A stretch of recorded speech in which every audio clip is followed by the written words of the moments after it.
Hey, welcome back for another video.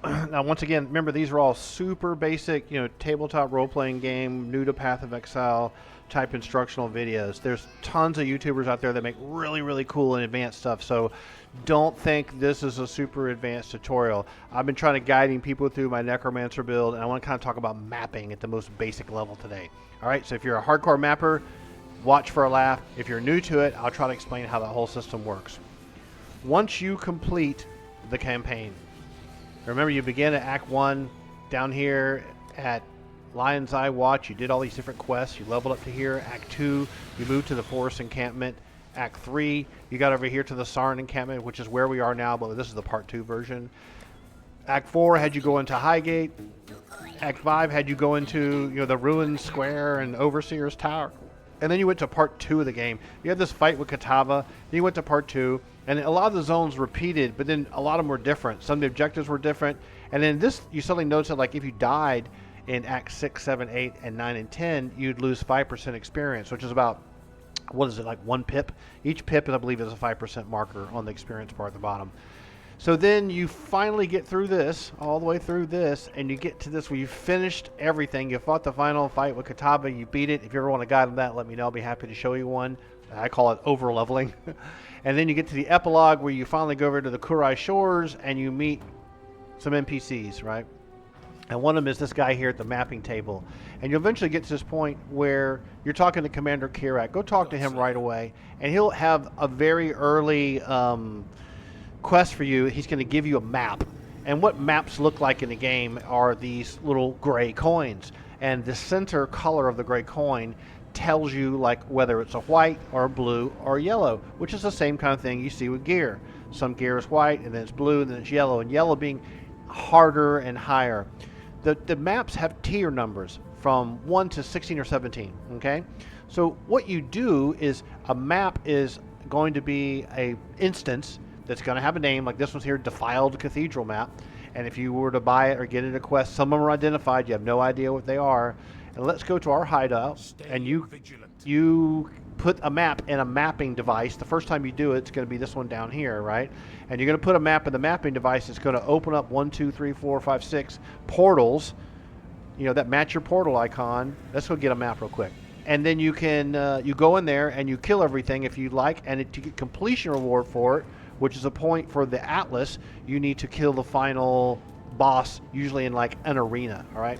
So let's just pick a really silly, easy map. Let's just do, how about Villa? No, I don't like ones that are all closed up. I like ones that are more open. Defiled Cathedral, yeah, whatever, we'll do that. So let's take this Defiled, we click on this in my little tab. Here's a Defiled Cathedral map, not even boosted or anything. If you put the map in there, it's just going to be a basic map with basic level of monsters. Let's just do that to show you what it looks like, all right?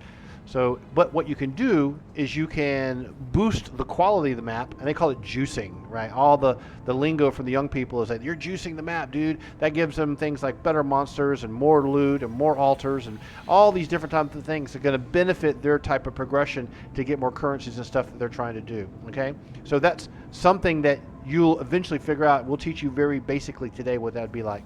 So you go to the first map and you put in the machine and you hit activate.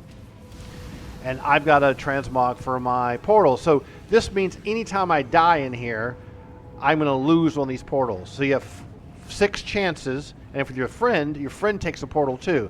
So you may have seen we were streaming the night, my wife and I are mapping, we're calling it mapping, and every time the two of us go into a map, we use 2. So if both of us died 3 times, we'd be out of maps, out of portals to get in. So then you click on it, and then you go into the map. Now, this is just a low-level map. We're not trying to prove how cool we are or anything like that. What we're trying to do instead is to give you explain to you how it all works. When you get into a map, right, you want to press the Tab key. In the upper right-hand corner, you're going to see the name of the map, the level of the monsters, what league, short allocation is how long loot's on the ground, and then you're going to see this little pip right here. 4% increased quantity of items found in that area. That's not very good. So if we start running around killing stuff for this map, even though it's a low level and we'll probably easily destroy things, we're not going to get as good of loot drops. The mobs aren't going to be as hard as if we do something harder. So anything you want to try to do with the progression system is try to do stuff that's harder and harder than what you normally do. So we killed that pretty quickly. So let's go and raise the quality bar of the map and let you see what happens when you start raising it up.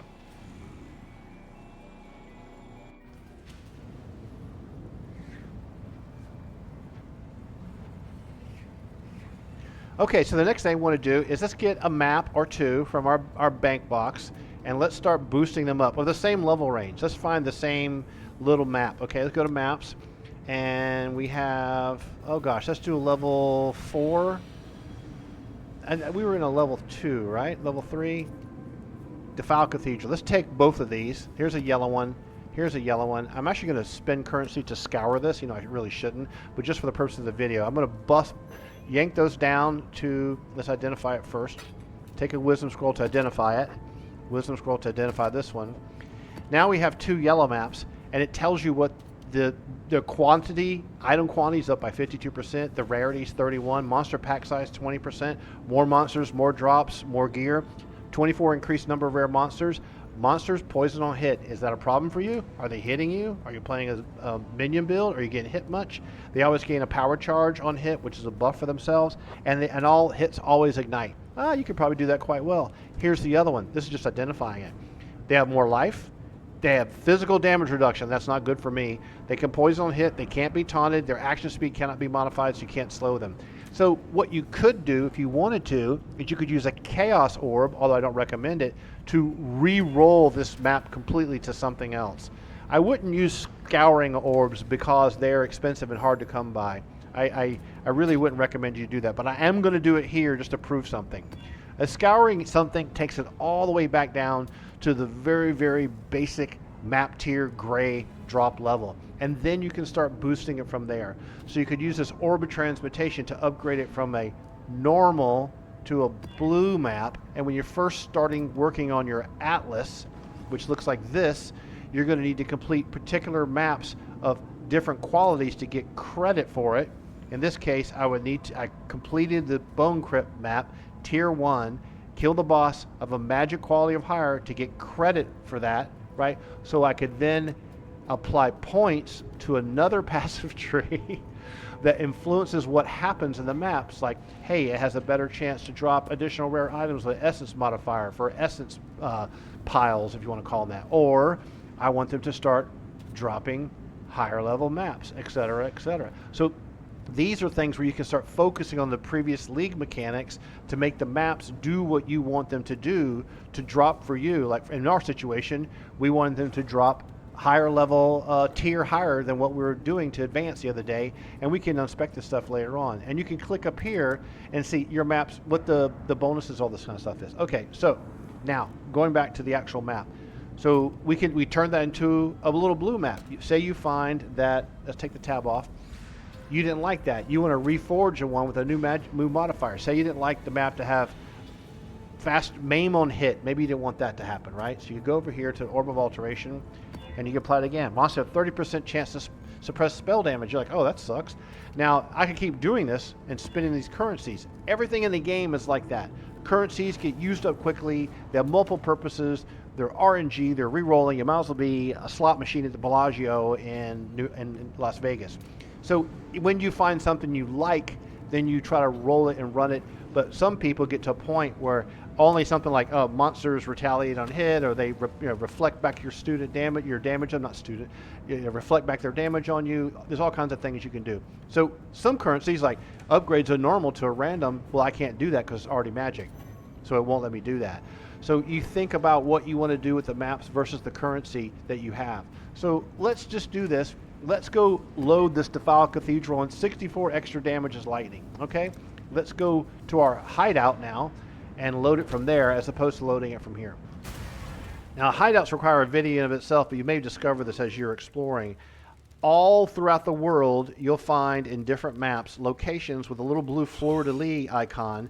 You go into the little area and kill a bunch of mobs, and says you've unlocked this hideout, and then you can select from oh gosh, whatever the girl's name is, I forgot her darn name. The girl that lets you select all your maps. Let's go to her. She's in the first area of the game. Let's go back there real quick. I've forgotten her damn name. Oh, what is her name? It's so ridiculous. It's such an easy name. You know what? She's always in area Act 2 and the Force Encampment. This is where you first really meet her. And you have a hideout for the guild and a hideout for your players as well. Helena, okay, Helena. She's the one that lets you select a hideout, and as you find the hideout, you can pick one. The hideout system in the game requires a video of itself. Like my hideout is a skeletal hideout, but it's tremendously modified with objects placed everywhere. So let's go back to the hideout and load that map and compare it to the other one. Okay, so we're going down here. This is my mapping device. Even though there already is a map running that Defile Cathedral, we're going to click on the map device and put another one in there. It's going to close the old one down and reopen a new one. And we're going to go in here again. And remember I said we want to take a look up here. We're going to hit tab. So this shows the buffs or the debuffs to you. The monsters deal extra physical damage, lightning, increased quantity. I mean, you can find things that like there's burning ground, there's totems, monsters do this, monsters can't be slowed. So now you're fighting zombies and monsters or whatever you are on your level of your map that you're doing. They have different types of abilities. It's all random what they're going to have. It's going to be harder, and they will maybe or won't drop better maps. For example, here's a chateau map that dropped, a basic white one. When maps drop, they can sometimes, as you get higher and higher level, be higher quality. Usually they'll kind of start off with being gray for a new map. All right, let's go back to our hideout and do the yellow map so you can see what that looks like. The monster level is still level 3. The monster level is usually controlled by the tier of the map. As you get higher and higher tiers of maps, the monster level goes up. But when you're only doing, this is the same thing. It's a tier 3 map. Monsters poison on hit. Let's load that one up. And then it loads up a new map, and you can hit the tab button. You can see over here, this is the monsters on hit. If you don't like it, you can collapse it and open that back up on. And then you can go start doing things in that map too. Now, if you get killed in the map, see, the mobs are completely random. You have all kinds of different enemies in the map other than what you would normally have. So as you start playing through the game, you're going to want to have maps drop for you. If maps don't drop for you, you're getting currency and stuff like that. This is going to get progressively harder and harder and harder.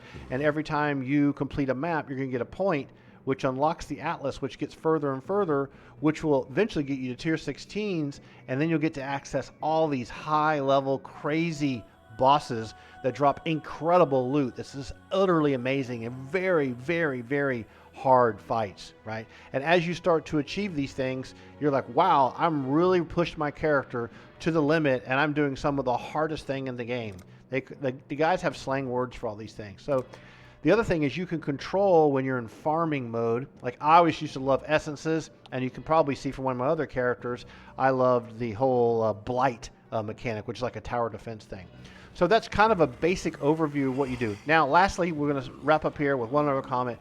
What happens when you run out of maps? Well, basically what you want to do, notice this, I'm going to go back to my hideout, and I lost one of the portals.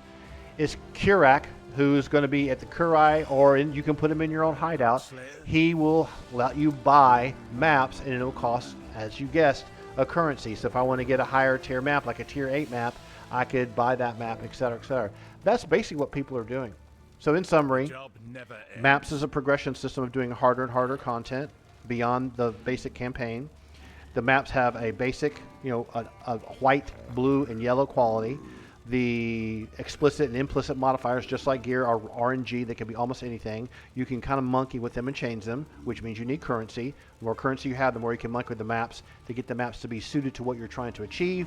You can specialize things in your map atlas so that you get certain types of events are more likely to happen in your map. Like say, for example, you really want to have Einar and the bestiary happening all the time in your map. That's really beneficial to you. I love the blight. On my previous characters, I even had enchants on some of my gear to make the blights towers do certain types of damage. So it's kind of an endless progression system. It will take a long time to get there, and with one of your characters, you're going to find that it gets hard and you'll start to die, and you lose 10% experience when you die after you complete the campaign. So the pressure is on to balance what can you do and can you push that boundary further and further and further. Okay, quick video today. Just wanted to give you an outline of like how that works. Of course, you can buy microtransactions tab for maps and have them all organized like this, or you could just throw them into a tab somewhere. That's it for today. Hope you like this video. Let me know if you have any questions or comments, and we'll help you out any way we can. Have fun. Talk to you later.